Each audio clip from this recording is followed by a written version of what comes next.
네, 여러분 안녕하세요. 오늘 발표는 좀 생소할 수 있는데 의료 AI에 대해서 좀 간단하게 설명드릴 시간을 가질 거예요. 저는 이렇게 많은 여성분들이 이렇게 주말에 나오셔가지고 하는 거 너무 멋지다고 생각합니다. 오늘 저는 100세식 의료 AI 개발하기를 제목으로 정했어요.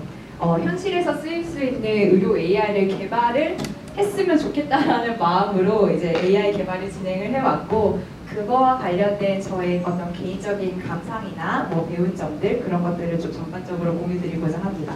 그래서 의료 AI 보면은 기술이 엄청 많이 발달했거든요. 근데 돈이 안 된다는 소리가 계속 나오고 있어요.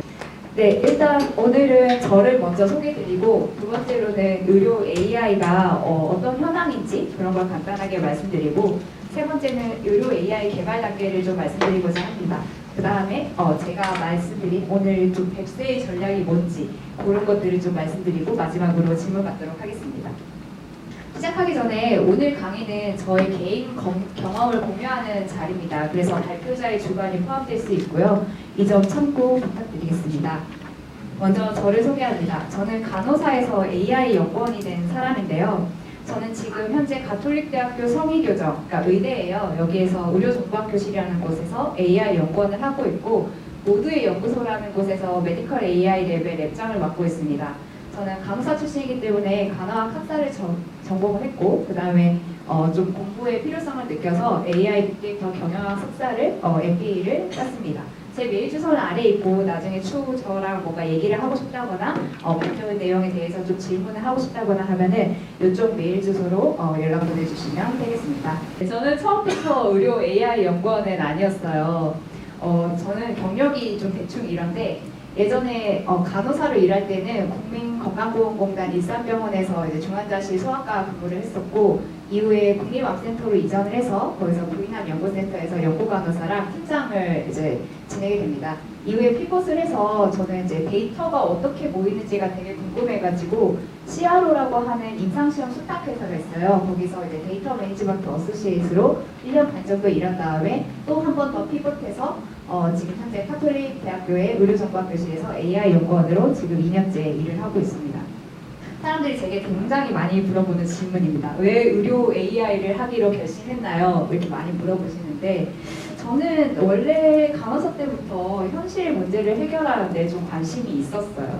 의료에서 일을 하다 보니 시간과 자원의 한계를 굉장히 많이 느꼈었고요.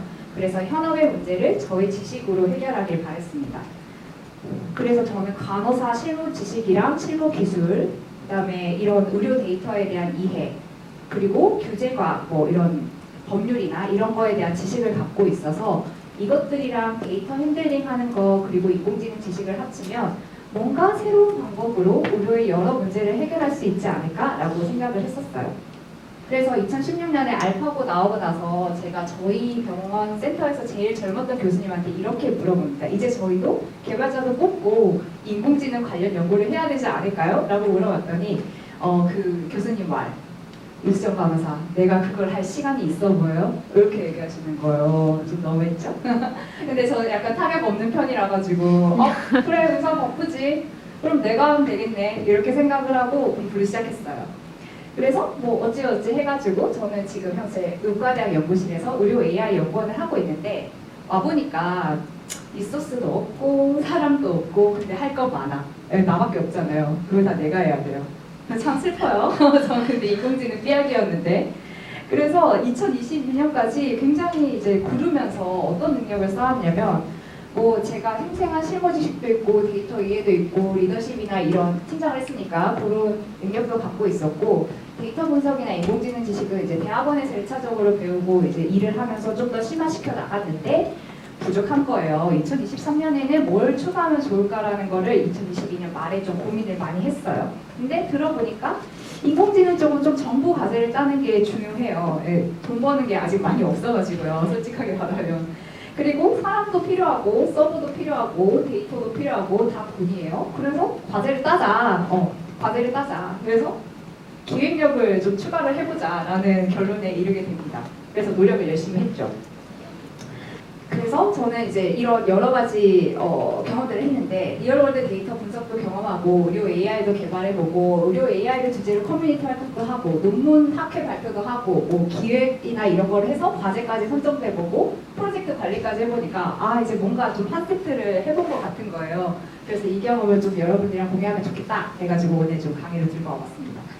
오늘은 제가 연구실을 이제 부르면서 알게 된 제 경험을 좀 공유 드리려고 해요. 의료 AI 업계를 조금 맛보는 게 여러분이 이해하시는 데 도움이 될 것 같아서 준비를 해봤습니다. 일단 여러분께 질문을 하나 드려볼게요. 어느 쪽의 영상이 진짜인지 한번 맞춰보세요. 시간 관계에서 3초 드릴게요. 1번, 2번. 자, 1번 손 들어보세요. 1번이 진짜다. 2번이 진짜다. 1번이 좀 많아요. 정답은 2번이 진짜였어요. 근데 지금 봐도 되게 비슷해 보이지 않나요? 이렇게 가슴뼈가 이렇게 있는 거랑 그다음에 쇄골뼈 이렇게 제대로 잘 그려져 있고 보면 장도 이렇게 잘 구현이 돼 있단 말이죠. 이렇게 기술이 굉장히 많이 발달을 했습니다. 이게 진짜랑 사람 눈으로 좀 구별이 힘든 정도까지 왔어요. 우리 이거에 다 동의하죠? 그리고 의료 AI 논문도 굉장히 많이 나왔어요. 보면 이게 펍메드라고 해서 그 의료 논문들이 게재되는 사이트가 있는데 거기서 2010년부터 2020년까지 메디컬 AI라는 제목으로 나온 것들을 이제 쭉 모아보니까 한 2018년부터 이렇게 기하급수적으로 늘고 아마 2022년 자료까지 보면은 천장을 뚫을 정도로 올라갈 거예요. 이렇게 급격하게 발전하고 있고 우리나라 2018년에 처음 의료 인공지능이 승인됐거든요. 그래서 보면은 이런 임상도 굉장히 많이 승인되고 있고 뭐 질환굿도 예전에는 뭐 영상 하나밖에 없었다고 하면은 뭐 다른 이미지나 아니면 신호 처리나 이런 것까지 포함해서 굉장히 다양한 의료 AI들이 나오고 있어요. 그래서 점점 늘고 있다. 이런 추세를 볼 수가 있고요. 그리고 또 어떤 의료 AI 서비스들이 있냐면 국내 기준으로 이게 국내 의료 AI 스타트업 훨씬 많지만 이 정도가 제가 이제 좀 묵직한 게 있다고 생각되는 분들인데 이 중에서 뷰노랑 유닛은 아마 좀 유명하실 거예요. 모르시는 분들도 잘 아실 수 있는 이제 회사명이고요. 유닛에서는 뭐 이렇게 암 진단이나 암 치료와 관련된 인공지능들 아까 뭐 엑스레이나 이런 거 사용해서 하는 그런 인공지능들을 많이 만들어냈고 뷰노도 엑스레이 관련해서 인공지능이 있지만 최근에는 이 심정지를 그 발탈산이라고 해서 저희 혈압, 맥박 이런 데이터를 가지고 심정지를 예측하는 디카스라는 걸로도 잘 되고 있고 뭐 이렇게 조직병리를 진단하는 인공지능도 있어요. 옛날에는 사람이 이걸 다 봤는데 이제 이미지를 처리해서 넣어주면 인공지능이 딱 이거는 암이다 이렇게 알아내는 그런 것도 이제 할 수 있는 단계까지 왔습니다. 이 중에는 실제로 의료 현장에서 쓰이는 AI도 있어요. 근데 굉장히 슬픈 기사를 찾게 됩니다. 메디게이트 뉴스, 수익 안 되는 의료 말고 다른 거 없다. 실제로 아까 이제 보여드렸던 의료 AI 스타트업 중에서도 이런 의료기기로 좀 한계가 있어서 다른 쪽으로 좀 알아보는 회사들도 있어요. 그래서 의료 AI는 수익을 내기가 어렵습니다. 그냥 봤을 때 좀 이해 안 되죠? 왜냐면 의료 산업 규모 되게 큰 걸로 알고 있고 여러분 실제로 병원 가면 돈 지출 굉장히 많이 하시잖아요. 이렇게 병원이 많이 받으면 왠지 돈 많이 벌 것 같은데 라는 생각이 들잖아요. 그리고 의료 AI 시장도 굉장히 성장하고 있어요. 보면 2030년까지 연평균 37% 성장할 거다. 글로벌 시장 40조다. 헬스케어 막 이렇게 막 엄청나게 오르고 있다. 이런 기사들이 쏟아져 나오니까 더더욱 왜 돈 못 버는지 이해가 안 돼요. 혹시 규제가 심해서? 의료 규제 관련돼서 찾아보면은 이렇게 규제가 너무 심합니다라는 기사들이 쏟아져 나옵니다. 왜 그러냐면 의료 산업은 기술 자체만으로 혁신이 힘든 곳이에요. 의료는 대표적인 규제 산업이에요. 왜냐? 민감한 정보, 복잡한 이해관계를 가지고 있다. 민감한 정보, 여러분의 의료 정보가 어디 다른 회사에서 내가 모르는 회사에서 사용되고 있다고 생각하면은 기분 안 좋으시죠? 예, 민감한 정보 다루고 있어서 그렇습니다. 두 번째, 국민의 건강과 안전을 보호해야 된다.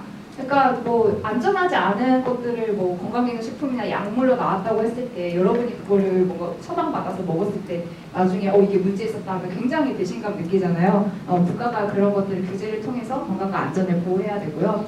세 번째로 우리는 전 국민 건강보험에 가입되어 있는 사람들이라 아시겠지만 의료비가 많이 지출되면은 이 국민건강보험에서 보호되는 것들이 굉장히 줄어들기 때문에 이 재정 관리를 하려면 아무한테나 이 건강보험 지출을 해줄 수가 없습니다. 그래서 규제를 둬서 이런 요건들을 채우면은 비급여가 아니라 급여 항목을 해주겠다 이런 기준들이 다 있어요. 정리하자면 의료는 국민의 건강과 안전을 보호하기 위해서 강한 규제 방침을 가지고 있고 의료 AI 역시 국민의 건강과 안전에 영향을 끼치기 때문에 별도의 특혜를 두기가 어렵습니다. 네, 그래서 의료 AI가 개발이 되더라도 임상시험도 진행해야 되고 식약처에서 승인도 받아야 되고 심평원에서 급여 결정도 받아야 되고 이런 모든 과정을 거쳐야 제도에 편입될 수가 있고 제도에 편입돼야 돈을 벌 수가 있습니다. 어렵다는 거죠. 그래서 기술 발전이 곧 리얼월드에 적용되기가 굉장히 어렵고요. 그 과정의 중간에 필요한 게 있습니다. 뭐냐면 신뢰 확보의 과정입니다. 의료 AI 개발 단계에서는 이 문제를 정의하고 이 문제에 대해서 이 AI가 신뢰를 확보하는 과정이 굉장히 중요합니다. 어떻게 리얼 월드에서 쓸 수 있는 의료 AI를 만들까 이제 고민이 되죠. 의료 AI를 연구하는 입장에서. 먼저 이제 의료 AI가 어떤 사이클 안에 있는지 이해할 필요가 있습니다. 그림을 봐주시면 환자가 의료기관을 방문을 하면 의료기관에서 여러 가지 데이터가 생성이 돼요. 엑스레이 찍기도 하고 뭐 이런 바이탈 사인 측정하기도 하고 약물 먹기도 하고 뭐 이런 정보들이 측정되고 그걸 이제 인공지능에게 학습을 시키면 이거를 이제 환자한테 뭔가 정밀하게 건강 결과를 반영을 해서 뭐 보다 환자분들한테 맞는 치료나 뭐 처방 이런 것들을 할 수 있는 도움을 주는 걸로 이제 인공지능들을 개발하고 있어요. 저는 이쪽 단계를 하고 있고요. 이 AI를 개발하기 위해서는 다음과 같은 과정으로 진행이 됩니다. 첫 번째 리소스를 확보하고, 두 번째 데이터를 확보하고, 세 번째 문제 정의를 해서 네 번째 AI 학습까지 이렇게 이어지게 됩니다. 그래서 리소스 확보를 먼저 얘기를 하도록 하겠습니다. 스텝 제로예요. 없는 살림으로 AI를 어떻게 개발하니? AI 개발하는데 돈 엄청 많이 들거든요. 어렵게 들리지만 결국 돈, 장비, 사람이 필요하다는 말입니다. 근데 아까 그랬죠. 제가 그걸 다 내가 했어야 됐다고. 그래서 불굴의 ENTJ에 있는 방법을 찾아냅니다. 어떻게? 정보 과제로. 정보 과제를 따자. 돈이 있으니까. 갑자기 정보 과제는 왜 이런 생각이 들 수 있어요? AI 개발이 아까 돈이 필요하다고 했고 뭐 이제 뭔가 팔아서 돈을 벌 수 있는 구조면은 그걸로 해볼 텐데 그렇게 안 되거나 이제 투자를 받기 어렵거나 그러면 정보 과제가 좋은 대안이 될 수 있습니다. 그리고 의료는 아까 규제 산업이라고 했는데 규제 산업이니까 정부에서 어떻게 앞으로 방침을 할지 아는 게 좀 중요해요. 그래야 좀 대비를 할 수 있으니까요. 근데 이런 정보 과제에 나온 거 쭉 보다 보면은 정부가 앞으로 뭘 하고 싶구나 이런 것들을 좀 알 수가 있어요. 그래서 교수님한테 제가 과제 쓸게요. 컨소시엄 할 회사만 데리고 오세요 해서 썼어요. 그래서 공부 찾아보고 3에서 5년 뒤의 미래를 열심히 생각해서 이제 전략을 막 제시를 했습니다. 그래가지고 제가 2개를 냈는데 2개 다 됐고요. 그 다음에 다른 회사 컨설팅 해드린 것도 됐어요. 그래서 제가 한다고 얘기했으니까 이제 해냈겠죠? 네, 도전한 덕분에 굉장히 많은 노하우도 생기고 전략도 생겼어요. 근데 이게 오늘 발표를 하고 싶었는데 이제 제가 리허설 때 해보니까 시간이 너무 많이 걸려서 요거는 강의 필요한 분은 따로 저한테 요 밑에 메일로 요청해 주세요. 그러면 제 나름의 팁을 좀 알 수 있도록 설명드리도록 하겠습니다. 아까는 제로였고요. 이제 스텝 첫 번째입니다. 이미 리소스가 있으면 제로를 고려할 필요가 없어요. 없는 사람들을 위한 겁니다. 그래서 스텝 1은 데이터 확보하기인데 이게 제일 어려워요. 사실 데이터 확보하는 게 제일 어려워요. 데이터 분석을 하시거나 아니면 뭐 이런 인공지능 해보신 분들은 알겠지만 데이터가 제일 문제입니다.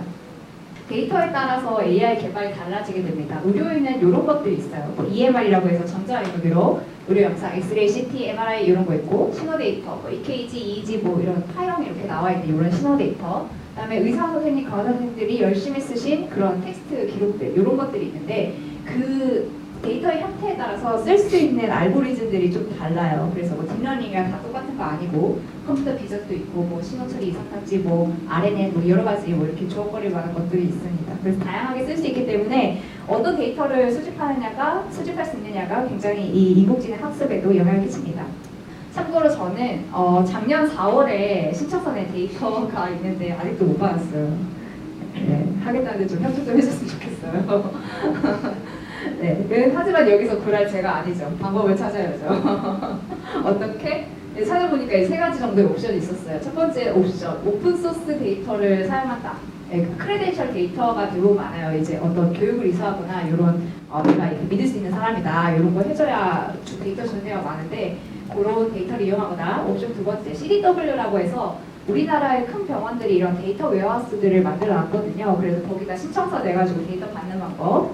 옵션 3, 직접 내가 연구과제 계획해서 동의서 받아서 데이터 수집하는 방법. 그래서 옵션 1은 간단하게 말씀드리면은 우리나라 데이터는 일단 디테일하게 쓸 수 있는 데이터는 없고요. 외국 데이터를 많이 쓰는데 미미4라든가 뭐 오아시스라든가 이런 데이터들을 써요. 그 장점은 뭔가 간단하게 해서 데이터를 사용할 수 있다. 그 단점은 단일 기관, 그러니까 한 기관의 데이터만 있거나 아니면 외국이니까 한국의 상황이 반영 안 된 데이터다. 이런 한계가 있고요. 옵션 2는 CDW인데 아까 말했다시피 국내 큰 병원들이 자체 DB를 이제 구축을 해놨어요. 그 데이터는 한국 상황을 반영하기는 해요. 근데 잘 찾으면 대량의 데이터를 얻을 수 있는데 여기에도 모든 데이터가 올라간 게 아니라 가지고 뭐 데이터 항목이 부족해서 내가 필요한 데이터는 정작 없을 수 있고요. 그 다음에 병원이나 이런 데서 얻는 정보기 때문에 거기 의사 선생님을 좀 섭외해야 된다는 좀 단점이 있어요. 세 번째는 제가 직접 동의를 취득해가지고 하는 건데 이건 사람을 대상으로 한 임상 연구에 이제 포함이 됩니다. 그래서 여러 가지 페이퍼 워크가 되게 많고요. 장점은 제가 원하는 데이터를 얻는 데는 제일 좋아요. 단점은 돈이 많이 들고 시간이 많이 들고 소규모에서는 적합하지만 개인이 하기에 대규모의 연구는 적합하지 않다. 그래서 저는 뭘 했냐면 옵션 1을 선택했습니다. 옵션 2, 3는 이제 2는 필요한 데이터가 없었고 옵션 3는 이제 데이터 수집에 걸리는 기간이 너무 길었어요. 그리고 규모도 작게 모일 것 같고. 그래서 어쨌든 저는 필요한 데이터를 얻게 됩니다. 그럼 데이터 얻었으니까 이제 문제 정의를 해서 인공지능 학습을 돌려봐야죠. 주제를 잘 잡으면 삽질을 덜합니다. 네, 이거는 뭐 저희 개발 쪽만 아니라 뭐 기획 뭐 여러 가지 이제 하시는 데서 다 통용되는 말이라고 생각합니다. 일단 무엇이 문제가 되는지 우리가 문제 파악을 먼저 해야겠죠. 의료 인공지능을 현실에서 적용하는데 허들이 한 3가지 정도 있어요. 첫 번째는 의사들이 이 인공지능을 사용할까? 두 번째는 인공지능은 의료기기로 허가받을 수 있을까? 세 번째로 인공지능 개발하고 사용하는 비용은 누가 낼 건가? 뭐 이런 문제가 있어요.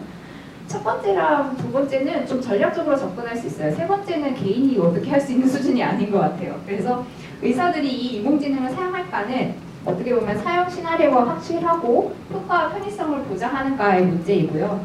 인공지능은 의료기기로 허가받을 수 있을까? 이거는 신뢰할 수 있는가의 문제예요. 그래서 요거를 좀 이제 전략적으로 잘 강구해보면 뭐가 나오겠다라는 생각이 들죠. 모든 프로젝트가 그렇듯 결국에는 기획, 주제 잡기를 굉장히 잘 해야 합니다. 어떻게 신뢰할 수 있는 AI를 만들지 고민에 쌓였죠. 굉장히 많은 질문들이 머리에 오갔죠. 사용 시나리오가 명확한가? 어떤 시점에 어떤 서비스를 제공할 건가? 학습에 사용한 데이터가 신뢰할 수 있는 데이터인가? 그리고 현실을 반영하고 있나? 이 데이터가 이 인공지능이 다른 데이터에서도 비슷한 결과를 보이나? 인공지능이 판단한 결과가 해석 가능한가? 이런 여러 가지 생각이 오가게 됩니다. 시나리오를 고려해서 일단 주제를 먼저 잡아보는 거를 해봤어요. 저는 중환자실에 들어가는 AI를 개발하고 있는데 그러면 중환자실에 어떤 AI가 있으면 의료진한테 도움이 될까? 이렇게 생각을 해봤더니 일단 그 전에 좀 말씀드릴 게 왜 사용 시나리오를 좀 생각해 봐야 되냐면 이게 그 엑스레이로 그 병변을 판단하는 인공지능이거든요. 밑에 제가 이제 그 회사 그 링크를 해놨는데 잘렸어요. 의료 인공지능은 단독 판단이 안 되고 의사의 판단을 보조하는 역할을 해요. 이 말이 뭐냐면 이렇게 인공지능이 여기 보고 제가 문제 있다고 판단했어요 하면은 의사가 보고 컨펌을 해줘야 돼요. 근데 의사 입장에서 어때요? 내가 그냥 인공지능 없었으면 그냥 내가 바로 보면은 판독하면 되는데 인공지능 있으니까 인공지능에 뭐 넣어줘야 되고 그리고 판독해주고 결과물 또 따로 내줘야 되면 일 2번 하는 거잖아요. 많이 쓸까요? 저 대학병원 영상학과에서는 별로 안 쓰고 싶을 것 같아요. 이미 거기는 굉장히 최적화돼 있으니까. 그러면 의원이나 이런 데서 나는 따로 영상 판독하는 의사 보기는 힘들고 내가 보겠다 하면 쓸 수도 있겠는데 근데 의원이 또 굳이 이것까지 또 쓸까라는 생각도 좀 들기는 해요. 까는 건 아니고 제 생각에 그런 부분이 있을 것 같다라는 거고요. 그래서 모델 정확도보다 사용 환경이 좀 고려되어야 되는데 사람들이 그런 인공지능 개발하겠다고 하면은 그 개발하는 회사랑 같이 붙어서 할 때도 있는데 그 사람들이 막 이렇게 물어보거든요. 정확도가 70%면 되나요? 80%면 되나요? 90%면 되나요? 이렇게 물어보는데 정확도가 중요하지 않다는 말은 아니고 물론 중요하지만 어떤 상황에서 쓰느냐가 절대적인 수치보다 좀 더 중요할 수 있습니다. 그래서 예를 들어가지고 환자 사망 10분 전에 90% 확률로 사망을 예측해. 근데 의료진이 되게 숙련되어 있는데 환자가 이제 나빠지다가 사망할 거 아니에요. 10분 전이면 웬만하면 인공지능 안 써도 알지 않을까요? 근데 환자 사망 24시간 전에 한 60% 70% 확률로 이 사람 사망할 것 같아 이렇게 얘기해 주는 게 오히려 더 도움되지 않을까요? 네, 좀 더 경계할 수 있겠죠? 그래서 그런 사용 환경을 좀 고려해서 인공지능 개발 계획을 잡아야 됩니다. 그래서 저는 어떻게 했냐면 중환자실에 보면 이렇게 인공호흡기 갖고 있는 환자분들이 있어요. 그래서 이 사람들이 인공호흡기를 발관을 언젠가는 해야 돼요. 이제 기계에 계속 의존할 수가 없어요. 근데 이 발관 실패가 굉장히 많아요. 연구를 해보니까 이게 끼고 있을 때는 이 사람을 뺐을 때 어떨지 예측하기가 좀 힘들어요. 도구들이 있긴 하지만. 그런데 제가 인공지능을 써서 해보니까 어떤 얘가 패턴을 찾았는지 인공호흡기 발관 직전에 한 96% 정도 정확도로 이제 실패 확률을 판단을 하더라고요. 그럼 이거는 되게 쓸만하겠죠. 네.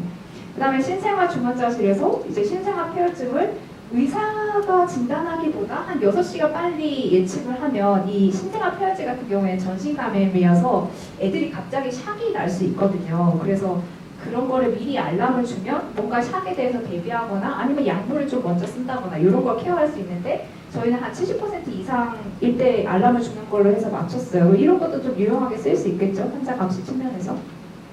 그래서 이제 주제 잡았습니다. 그럼 이제 학습을 이제 시켜봐야 돼요.